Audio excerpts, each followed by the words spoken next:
Underdog Collectibles is an online shop run for collectors by collectors. Join them every Sunday, Tuesday, and Thursday night as they break new products, talk sports, and hopefully you'll pull a great hit to add to your collection.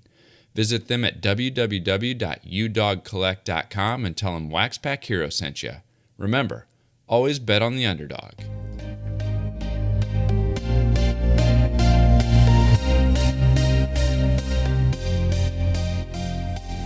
You're listening to the WaxPackHero Sports Card Minute, a podcast where we discuss both the hobby and business sides of collecting. I'm your host, Mike Sommer, and I want to help you buy, sell, and trade your way into a collection you'll love.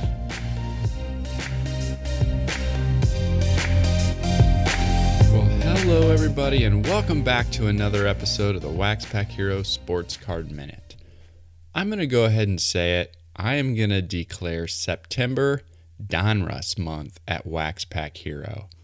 I'm going to be talking about a couple Donruss products here in this podcast to kick off the month, and then over the course of the rest of the month, I'm going to have several blog articles published on the site covering a variety of 1980s Donruss oddball issues, and I think I'm going to have a lot of fun with it.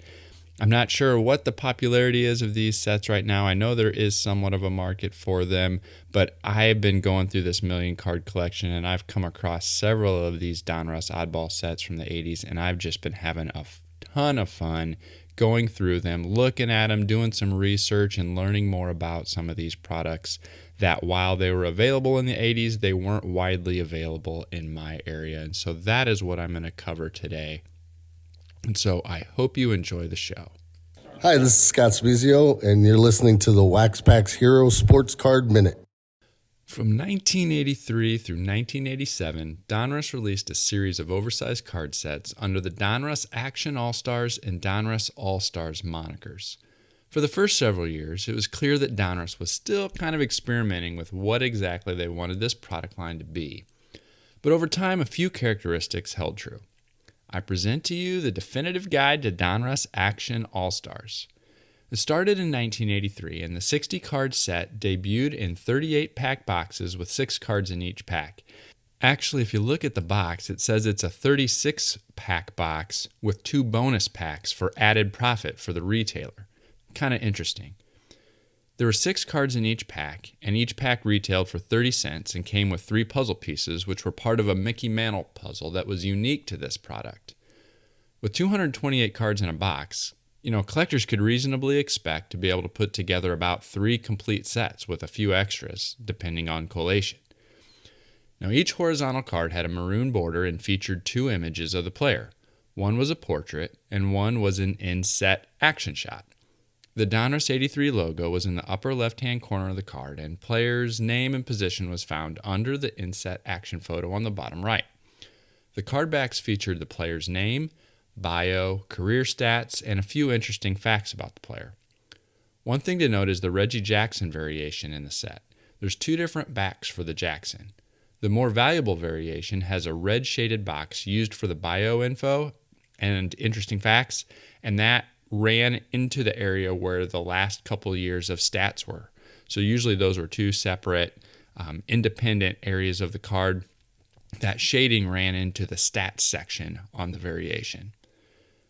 The checklist is pretty loaded, with Johnny Bench, Nolan Ryan, Pete Rose, Cal Ripken Jr., George Brett, and Mike Schmidt, just to name a few of the big names in the set. There's tons of other stars in the mix. You can pretty much pick up singles for 18 cents each on Sport Lots, and unopened wax boxes can be picked up for about $20 on eBay. Another thing to note is don't overlook the market for the mantle puzzle pieces. A lot of times, at least personally, I almost always just bundle in these Donruss puzzle pieces with some of the bulk lots that I'm going to get rid of because there isn't necessarily a huge market. But with these mantle pieces, it's a little bit different. Because it was a set that was unique, or a puzzle that was unique to this product, there's fewer of them to go around, meaning they're a little bit more valuable and a little bit more hard to find than the regular puzzle pieces for that year.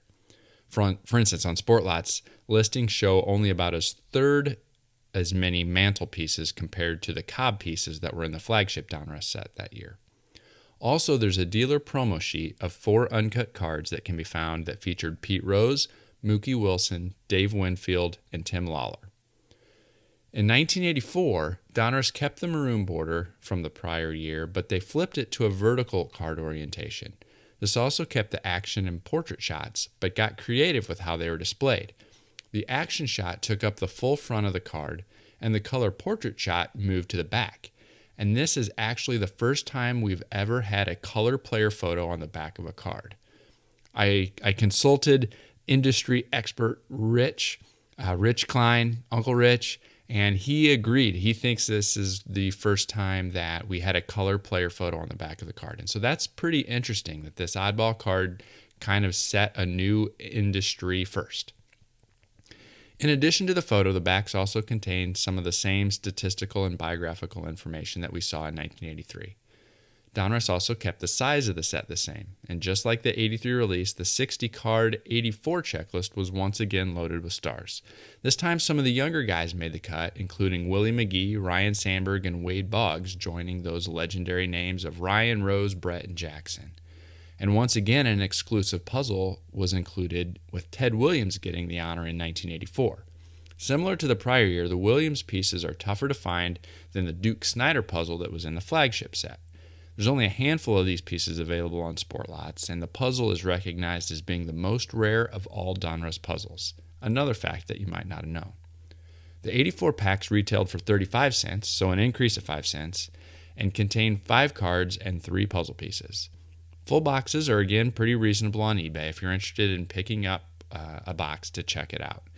There was another 4-card promo sheet in 1984, and this one was a little bit different than the year before. This time there were only 2 players featured, but the promo sheet had both the front and the backs facing forward. So you can see both the front and the back of both the Robin Yount and Bob Horner cards. The product continued to evolve in 1985 and used some of the familiar aspects from the prior sets while also making a few changes.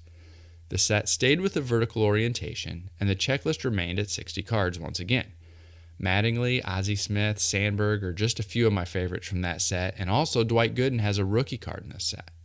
From a design perspective, Donruss chose to move the portrait back to the front of the card in 85. The black checkered border is more closely tied to the flagship design than either of the 2 previous releases. It seems like they were starting to evolve more of a cohesive look and feel for their products. It seems Donruss decided to streamline some things as well by using the same Lou Gehrig puzzle in both the flagship and Action All-Stars product.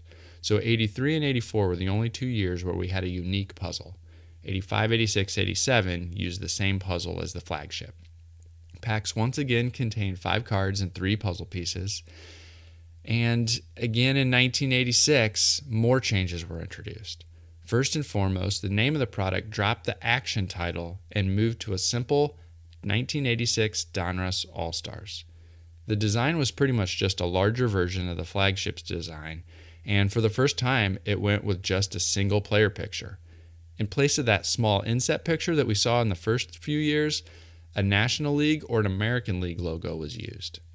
Like we saw in 1985, Donruss used the same Hank Aaron puzzle again in the All-Star line and the flagship line.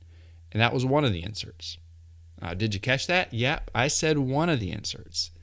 In 1986, Donruss introduced a second insert into this product, a set of 18 pop-ups that represented the 9 All-Star Game starters for each league. This was another nice, unique addition to a product which was already full of character, in my opinion. Each set since 1983 had a checklist as one of the 60 cards, but 1986 was the first year another non-player card was introduced into the set. To help commemorate the All-Star Game, card number 59 featured the Minneapolis Metrodome, which hosted the 1985 event. The checklist contained a whopping 21 members of the Hall of Fame, matching the total from the 1985 set. 4 special cards could be found on box bottoms, with Wade Boggs, Lee Smith, Cecil Cooper, and a full picture of the Hank Aaron puzzle being on the checklist. And similar to what we've seen since 1983, sealed boxes can be found for about $20 delivered on eBay, and singles are widely available on sport lots. In 1987, it marked the 5th and final year of the jumbo-sized Donruss All-Star run. And if you look at it, you probably could tell that there were some indications that the end was near. There were actually no notable changes to the design elements or the packaging from the year before. The design was pretty much a mirror image of the 1987 flagship design, minus that baseball pattern that you could see in the middle of the side border. It was a pure black border in these Action All-Star Jumbo cards. The Roberto Clemente puzzle was the same as the flagship, and this year the pop-up checklist expanded to 20 cards. The two additions were both the AL and the NL managers. Again, 4 cards could be found on the bottom of the boxes: Mike Scott, Roger Clemens, Mike Krukow, and a full picture of the Clemente puzzle were the cards available for collectors to chase. Now, I've said it before, and I'll say it again, I love oddball cards. And while these cards are not rare, I find them a little more unique than the traditional flagship releases, and they're a cherished part of my collection. From the jumbo size, which allows more info on the card backs, to the fun fact that the 1984 set made industry history by putting the first full color photo on the back, to the exclusive puzzles in the first 2 years and the pop-up inserts, this product run, in my opinion, has it all. And so if you want to track some down and display them, I'd recommend picking up some of the, I think they're 5x7 sheets, they're 4-pocket sheets, and they perfectly hold 4 cards. So anyway, I encourage you to check them out. They're a lot of fun, they're inexpensive, and they're loaded with big names. Let me know what you think of the Donruss Action All-Stars set in the comments below. Send me an email at waxpackhero@gmail.com. Reach out to me at Twitter at @TheMikeSummer. I would love to hear what you think about this product line, as well as even this style of podcast where I kind of do a review of a whole run of a particular product. Let me know what you think. I'd love to hear from you. I had a lot of fun doing it, and I hope you enjoyed it. That's all I've got for you today. So thanks, and I'll catch you next time.